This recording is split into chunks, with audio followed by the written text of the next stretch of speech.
Ladies and gentlemen, my name's Paul. Hopefully you're having an amazing day. Let's kick this video off with news of the RTX 3060, 3070, 3080 and finally 3090 Super variants.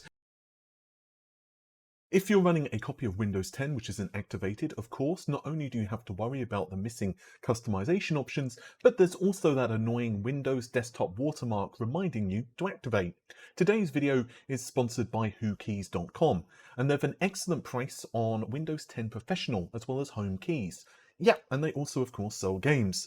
I've bought a few Windows 10 keys with my own personal account to test everything was legit and worked in preparation for this sponsored video. You can pick up one of their keys for 25% off using the coupon code RGT in the checkout. There's links to their website in the video description. Also, if you're building a few systems, there's bundles available too.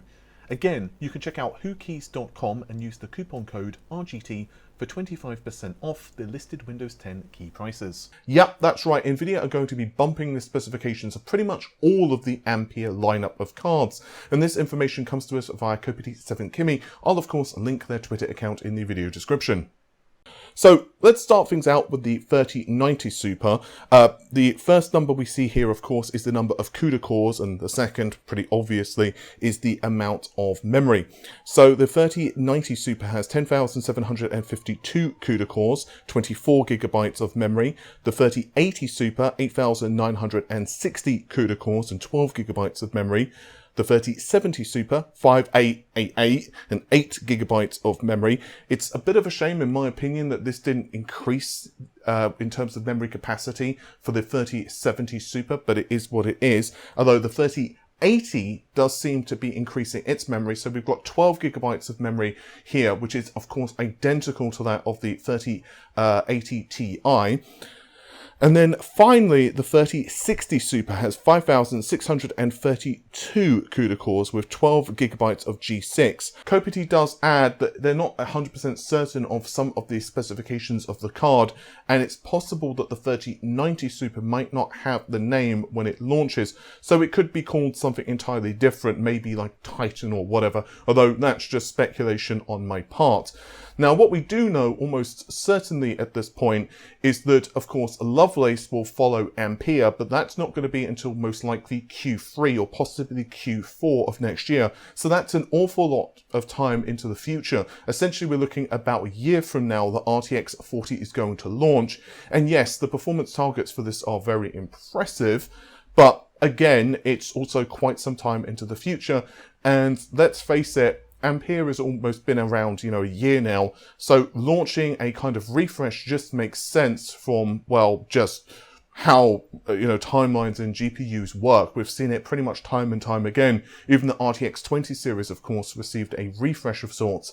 It'll be very interesting to me what Nvidia chooses to do with the older SKUs. For example, what will happen to the RTX 3060 Ti or the RTX 3060 or even the RTX 3070. Now, there are a couple of SKUs there which I find really interesting. The RTX 3080 Super is actually particularly of interest to me because it has a little bit of additional memory. Those extra 2 gigabytes can make a difference. And personally speaking, and again, I stress the word personally, I feel that the RTX 3080 probably should have launched with 12 gigabytes of memory rather than 10. But yeah, of course, we can't retrospectively go back and then change the specification of a card because, well, it's launched now. So it'll be very interesting to me how Nvidia markets these cards. Some of them have subtle bumps in performance, we can suspect, but yeah, it will be very interesting to see how the pricing, at least in terms of MSRP, of all of this works as well. While we're on the subject of GPUs, I'd like to quickly discuss the RX 6600. So there's an article on videocards.com which states that we will see the 6600 launch mid next month. Now, funnily enough, I actually received this information myself just, well, an hour or two after I went live with my video yesterday. I am, however, glad that I didn't report it yesterday because I also have a small update now and it concerns the performance targets. So I was told that the 6600, remember this is not the XT variant, it's just the plain vanilla 6600, will only have AIB variants, and AMD will market the card, but it's not going to be heavily marketed. At least that's what I've been told by one person. Performance targets though, So it does seem to be a little bit slower than the RTX 3060. How much slower? I was told between 5 and 7%. Let's just say median of around 6%. Of course, which game engine you're going to be using the card on, the game itself, resolution, all of those other things make a large difference here. But yeah, you can pretty much just look at an RTX 3060 for whatever game, kind of, mentally just remove 6% and Bob's your uncle. Honestly, 6% is not a huge deal. It'll be very curious to see what the pricing is. So far, they haven't nailed down the MSRP. But yeah, basically, there's not been a specific MSRP or price target 100% set in stone yet, which obviously is kind of a laugh anyway. I've heard around $300 is kind of the target for the lower end SKUs, but it's possible that it could actually be lower than that or a little bit higher than that. Because again, prices are, for the most part, kind of set quite last minute. So these are very early prices, around $300. So I would really not take that with any confidence at all, because it could be $330 or it could be like $2.50. I honestly don't know, but I was told at the moment anyway, around $300 is probably around the price that they're aiming at. It'll be very interesting to see how AMD, the 6600 kind of does in the market, because yeah, I mean, obviously one of the benefits of AMD's products now is that they've been pushing FSR quite heavily, and I have been testing an RTX 3060, the non-TI, but it's for kind of a different project, so I don't know if you guys can see it, but it's in the machine over there. And I have to say that in a lot of games, the 3060 does okay. Doom Eternal is just heavily optimized, of course, so 4K with ray tracing, it's actually fairly decent, even with, all the settings at highest. When you're playing at like ultra nightmare kind of settings, it can get a little bit sluggish unless you're using DLSS. But yeah, it's a fairly decent card, honestly. And it will be very interesting to me how AMD managed to compete here.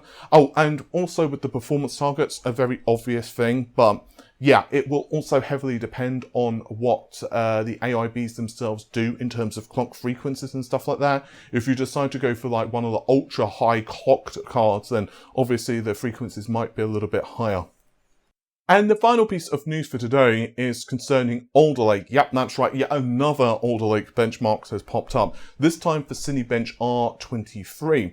Now, of course, this is definitely more of a synthetic / rendering benchmark, so isn't necessarily something that gamers are going to be super interested in. However, we do see the 12900K here hit around 30,000 points. So this was initially posted by REHWK. I'll link their article in the video description. And this is for the multi-core score. I just want to stress that. So the result here is 30,549 points, which is actually really impressive. Now, if we also take a gander, a little peek at the CPU Z screens, there are some interesting things. The first thing to note, of course, is that the max TDP is 125 watts. Core voltage has actually raised eyebrows of a few people, because if you look, it's basically 0.65 volts. 6 volts would be not great for this processor, but yeah, 0.65 volts. And if we look at the clock frequency, so it's running at 5300 megahertz, that's with a multiplier of 53, and of course a bus speed of 100 megahertz.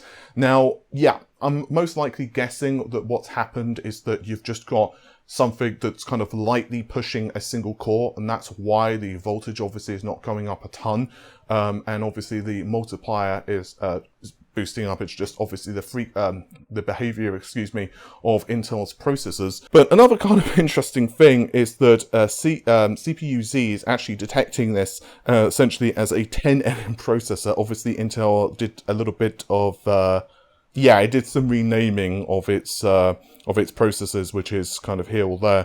There are also some interesting things looking at the clock frequency of the memory. The memory is running at an interesting speed, so that is obviously also going to give it a slight advantage with DDR5.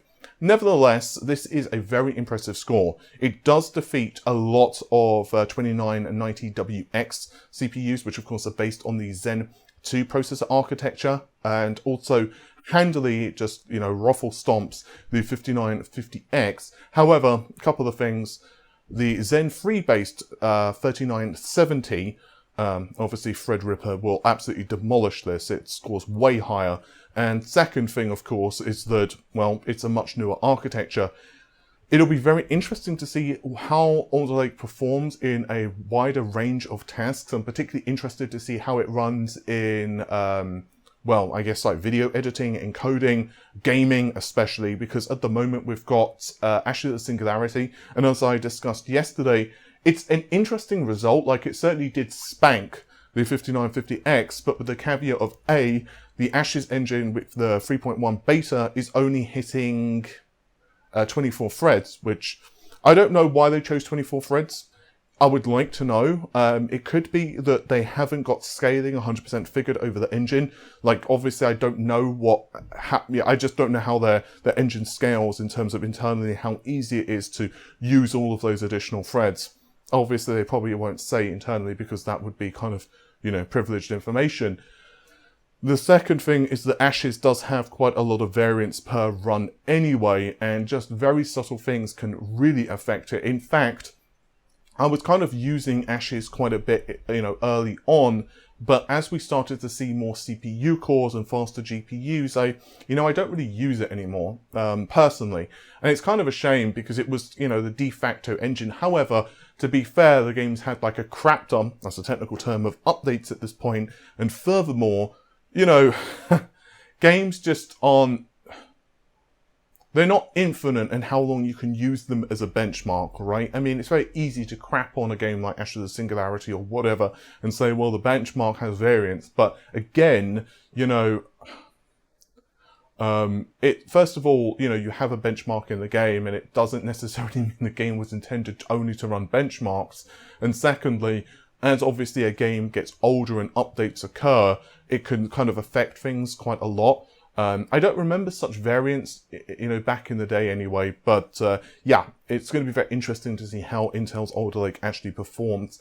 I'm curious. I'm very curious also to see what happens if you start to do some funky things with it. Funky things, for example, are messing around with like the DDR5 memory, reducing maybe the clock frequency, increasing, or rather decreasing. That would be really bad to increase the timings. But yeah, just tightening the timings of the memory, you know, that kind of thing. It'll be very interesting to see what kind of the sweet spot would be in terms of memory kits and stuff. I'm sure that there'll be people who have a field day with this kind of thing. And, you know, there is like that level of excitement of like, oh, look, it's a new architecture. And I think there will be a lot of curiosity. Hopefully, anyway, it's a return to competition for Intel, because I feel that the market obviously benefits when you have a lot of competition. But with that said, I think that's just about it for this video. Hopefully you have enjoyed it. If you did, then, well, you know what to do. Leave a likey on the video and I'll see you soon. Take care of yourselves. Bye for now.